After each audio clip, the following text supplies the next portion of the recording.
আজ আমি আমার স্কুল জীবনের একটা টিফিন তোমাদের সাথে শেয়ার করতে চলেছি, ময়দার গুলো পরোটা।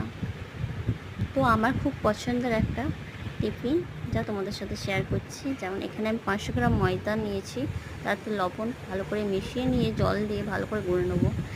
বেশি জল জলে ভাব করবো না। এর মধ্যে আমি 2টো ডিম দেবো, 2টো ডিম দিয়ে ভালো করে মিশিয়ে নেবো। এতে আমি দিচ্ছি পেঁয়াজ কুচি, ধনেপাতা, কাঁচা লঙ্কা দিয়ে এর মধ্যে তোমরা ক্যাপসিকাম, গাজর, চিলি ফ্লেক্স, জিরে বড়রা খেলে দিতেই পারো। আর বাচ্চাদের জন্য করলে লঙ্কাগুলো স্কিপ করে যেতে পারো। এটা তোমরা বাচ্চাদেরকে টিফিনে দিতে পারো বা বড়রা নিজেরাও খেতে পারো। তো দুর্দান্ত রেসিপি একটা, অবশ্যই বানিয়ে দেখো, সবারই খুব ভালো লাগবে। টিফিনের অর্ধেক সময়ে আমি এই খাবারটা বানিয়ে নিয়ে যেতাম। তো দুর্দান্ত খেতে হয়, তোমরাও বানিও প্লিজ।